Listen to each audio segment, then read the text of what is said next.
E aí, pessoal, tudo tranquilo? Professor Jardel Souza, área de conhecimento matemática e suas tecnologias. Estamos iniciando aí mais uma aula semanal e nós vamos continuar falando sobre os conteúdos do nosso livro de número 2. Agora nós estamos lá no capítulo 2, na página 31, com o seguinte tema: representações planas. Você aí, estudante, já está com seu livro em mãos para poder acompanhar as orientações deste capítulo junto com o livro?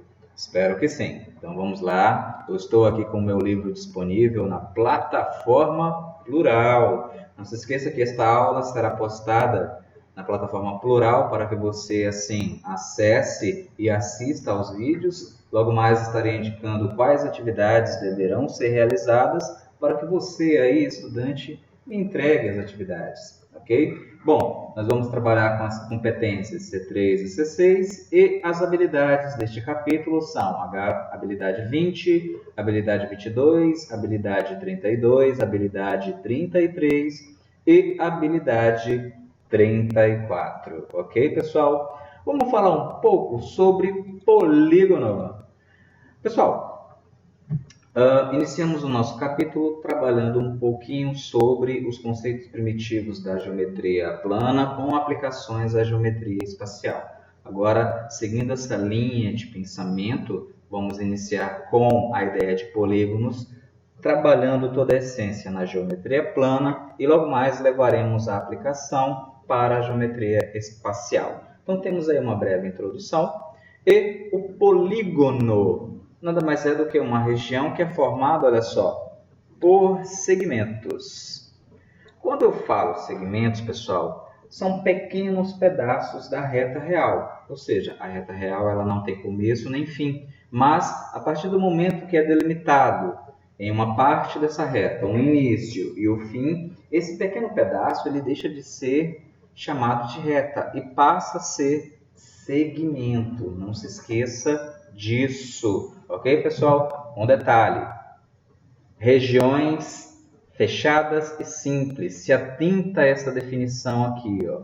Regiões fechadas e simples. E agora nós vamos entender como que eu posso identificar uma região fechada, uma região aberta, o que é a ideia de polígono convexo e não convexo. Segue muito essa ideia que eu acabo de falar. Polígono convexo são regiões fechadas, ou seja, eu quero que vocês percebam aqui o triângulo ABC e se eu construir ou delimitar dois pontos internos à região desse triângulo e traçar um segmento, ou seja, todo o segmento vai estar contido dentro da região. Isso é polígono convexo. Agora, a ideia de não convexo já é o oposto. Imagina que em alguns pontos da região, olha só, vou fazer um pontinho aqui. É claro que tem um exemplo no livro, mas eu quero que vocês percebam o seguinte. Em algumas partes da região, eu delimito pontos e quando eu traço o segmento que liga esses dois pontos, uma parte desse segmento está fora da região. Ok? Então, visivelmente, nós podemos perceber que essa região ela não é um polígono convexo. Ok? Então, conseguiram entender a ideia? Se não entendeu, assista novamente esta aula, me mande mensagem lá nos grupos de estudo do WhatsApp e eu estou aí à disposição para o esclarecimento das dúvidas. Continuando mais à frente, vamos falar um pouco sobre os elementos que compõem aí o polígono. Polígono nada mais é, pessoal, do que uma região plana formada aí por segmentos. Não se esqueça disso, por favor. É muito importante para o seu aprendizado que você não se esqueça dessa definição. Primeiro deles, olha só, dos elementos é o lado, ou seja, cada segmento do polígono ele representa aí o lado, certo, pessoal? O vértice nada mais é do que os pontos que são comuns a dois lados. Então perceba aqui, ó, eu tenho o vértice B. Quais são os lados comuns que o vértice B ele tem? Ele tem um lado aqui, ó, BC, E ele tem também um lado aqui, ó, AB. Então perceba, o pontinho B, ou o vértice, ele divide aí, ó, dois segmentos, ok? Divide na ideia de que ele interliga, ele faz a união aí de dois segmentos distintos. Ok, pessoal? Numa linguagem mais informal, são os cantinhos da região plana. Ok? Então, os cantos da região plana são os vértices. Ok? Diagonal, ele é formado, olha só, por segmentos, ou seja, é um segmento de reta por dois vértices não consecutivos. A ideia de consecutivo é que são segmentos que estão aí na mesma linha, na mesma reta, ok? Então, se eu analisar aqui, ó, o ponto A e o ponto B, eles são consecutivos, ou seja, eles pertencem aí, ó, ao mesmo segmento aqui, ó, ok? Porém, se eu analisar o vértice C com o vértice A, o que seria a diagonal? A diagonal vai ser esse segmento de reta que parte do ponto A, vai até o ponto C e interliga. Perceba que eles estão aí, ó, em segmentos diferentes. E aí eu consigo traçar a diagonal. Quando eu falo em ângulo interno, são ângulos formados por dois lados da região plana, porém estão incluídos dentro da figura. Ó, o ângulo está totalmente contido na figura. E o ângulo externo já é o oposto, ele está ele está fora. Ó. Então fica esses dois entendimentos para que vocês consigam entender, ok? Vamos para algumas partes a respeito, olha só. Ângulos suplementares. É muito importante que vocês consigam entender a definição da ideia de suplementar. A ideia de suplementar é quando eu tenho 2, 3, 4, 5, 6, não importa a quantidade de ângulos, mas a partir do momento que eu somar esses ângulos, o resultado dessa soma vai ser igual a 180 graus. E aí eu posso afirmar que são ângulos suplementares. Existe uma outra definição para complementar esta, que é o nome de ângulos complementares. Eu quero que vocês anotem aí no caderno. Complementar.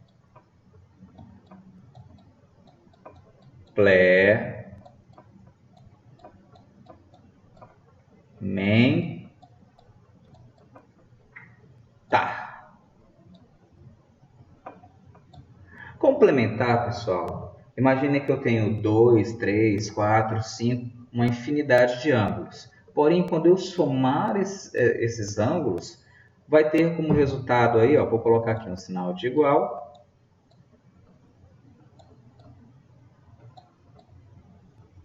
...90 graus. Então, quando a soma de 2, 3, 4, não importa a quantidade de ângulos, for aí 90 graus, eu posso dizer que esses ângulos aí são complementares. Tranquilo, pessoal? Bom, vamos falar um pouco sobre polígono regular. A ideia de polígono regular é aquele que possui aí, ó, todos os lados e ângulos internos congruentes entre si. Esse termo congruente, eu quero que vocês entendam aí, ó, como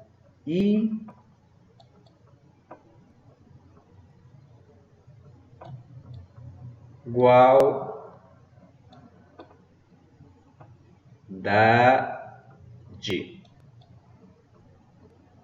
Eu quero que vocês vejam como sinônimo de igualdade. Falou em congruência? Já entenda. Opa, sinônimo de igualdade. Ou seja, um polígono regular é aquele polígono que tem todos os seus lados iguais de mesma medida e todos os seus ângulos internos, ou seja, os ângulos dentro da região, também de mesma medida. Um exemplo comum para facilitar o entendimento é o quadrado. O quadrado, ele é uma figura aí de 4 lados, porém todos os 4 lados têm aí a mesma medida. Tudo bem, pessoal? Então, tranquila essa ideia de polígono regular? Espero que sim. Mais embaixo tem as classificações. Classificação de um polígono regular. Então, conforme a quantidade de lados que um polígono ele tem, ele recebe aí uma nomenclatura, uma identificação. Não importa se são lados iguais, se são lados diferentes. Perceba o seguinte, se a região poligonar tem 3 lados, é o quê? Triângulo. E aí vai, ó. Se tem 4 lados, é um quadrilátero. Se tem aí 5 lados, é um pentágono. E assim por diante.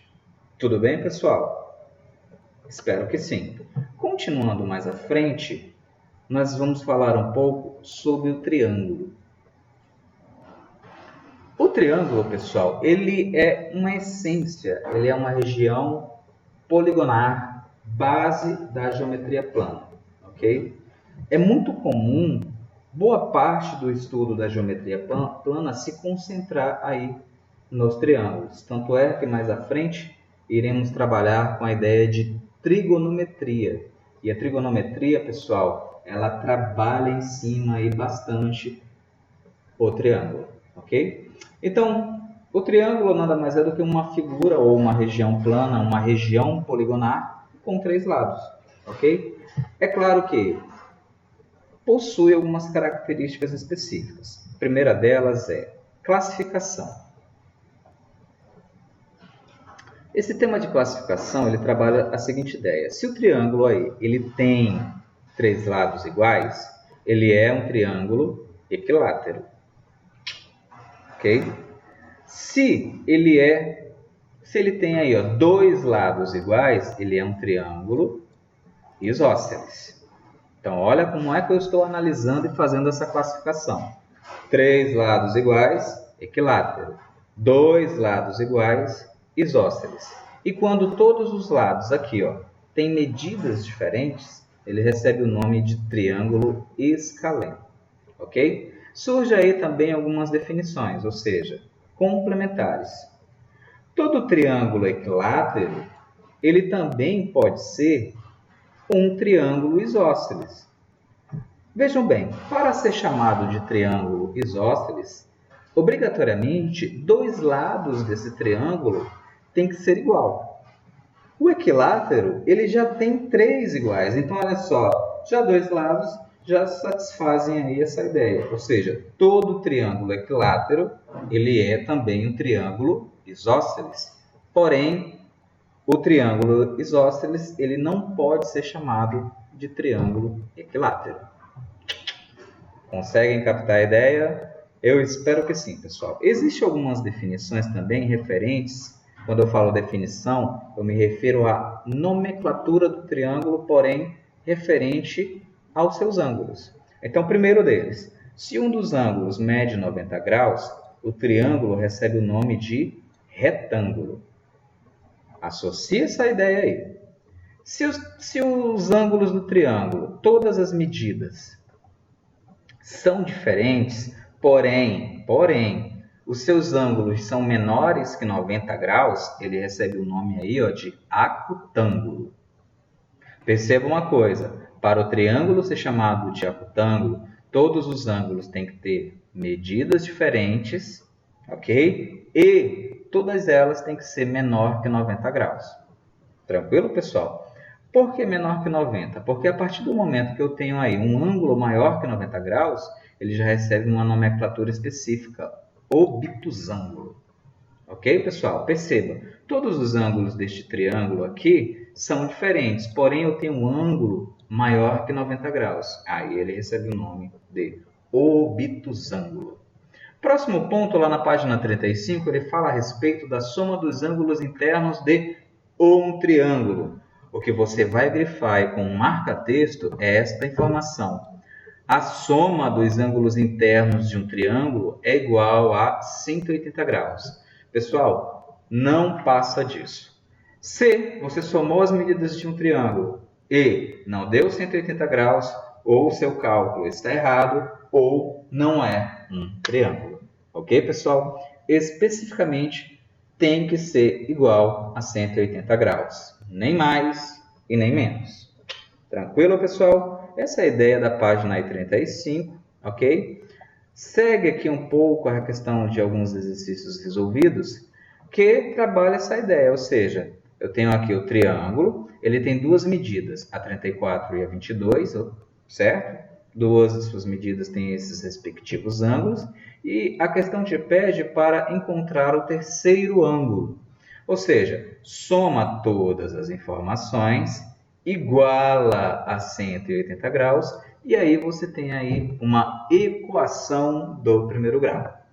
Tudo bem, pessoal? Espero que vocês tenham conseguido entender a essência dessas páginas. Eu estou agora indicando os exercícios aí das páginas 36, 37, 38 e 39. Eu quero que vocês façam essas páginas e todos esses exercícios, eles vão trabalhar a ideia, olha só, todos os exercícios, eles vão trabalhar a ideia de definição, se um triângulo ele é isósceles, equilátero, ok? Escaleno, se ele é também um ângulo retângulo, acutângulo, obtusângulo. Então, primeiro ele começa com a análise aqui, ó, dos ângulos, ó. Triângulo isósceles. Então, se atentando para a ideia de triângulo isósceles, o que é? Tem dois ângulos iguais aí, ó. E ele já te fala, dois ângulos medem 5 centímetros e o terceiro lado mede aí, perdão, dois lados medem 5 centímetros e o terceiro lado mede 7 centímetros. Quais são, olha só, quais são as medidas do terceiro lado? Pessoal, resposta dada, tá? Ou, no caso aqui, ó, ou pode ser 5 ou pode ser 7. Por quê? É isósceles, dois lados, pelo menos dois lados tem que ser iguais. Ok, pessoal? Novamente aqui, ó. E aí, vocês vão trabalhando toda a ideia. Um triângulo isósceles tem um lado da medida diferente com 55,5 centímetros. Calcule as medidas dos outros dois lados, sabendo que o perímetro desse triângulo é 20,7. Então, ou seja, vamos fazer aqui, ó, um triângulo. Eu estou afirmando que ele é isósceles. A medida do lado diferente aqui, ó, 5,5. Se é isósceles, se aqui mede x, esse outro lado aqui, ó, vai medir x. Se a questão ela te pede a ideia de perímetro, e o perímetro é a soma das medidas de todos os lados, então se eu pegar o x, somar com o x, somar aí com 5,5, tem que ser igual aí a 20,7. Então, só aí você já tem aí uma equação do primeiro grau. Questão dada, já montei a equação para vocês. Agora é só resolver. A ideia vocês vão utilizando para as próximas questões que surgirem a respeito de trabalhar essa ideia de triângulos. Aqui te pede para classificar o triângulo, ele trabalha a ideia do lado, se é um triângulo isósceles, equilátero, escaleno. Aqui já vai trabalhar a ideia, a questão 4, dos ângulos. Você dizer se é um triângulo retângulo, acutângulo, obtusângulo. Questão 5. Questão 5 vai seguir a ideia aqui da questão 2, ó. Trabalha perímetro, ok? A questão 6 também do mesmo jeito. É perímetro e já te diz que o triângulo aí é equilátero. Tranquilo, pessoal? Espero que sim. Dúvidas? Mandem aí as suas dúvidas no WhatsApp. O box Faça Você Mesmo também vai trabalhar todas as ideias já apresentadas na aula anterior. A aula anterior que eu me refiro à explicação aqui desses exercícios a partir da página 36. E aí vocês vão perceber que são questões bem tranquilas. Vocês vão ter aí um prazo bom, um prazo bem longo para entregar essas atividades. Em caso de dúvidas, anotem no livro didático para que possamos discuti-las nos nossos encontros virtuais da área de conhecimento matemática e suas tecnologias para o esclarecimento das dúvidas. Eu espero que vocês estejam bem, bons estudos e até o próximo encontro. Tchau, pessoal!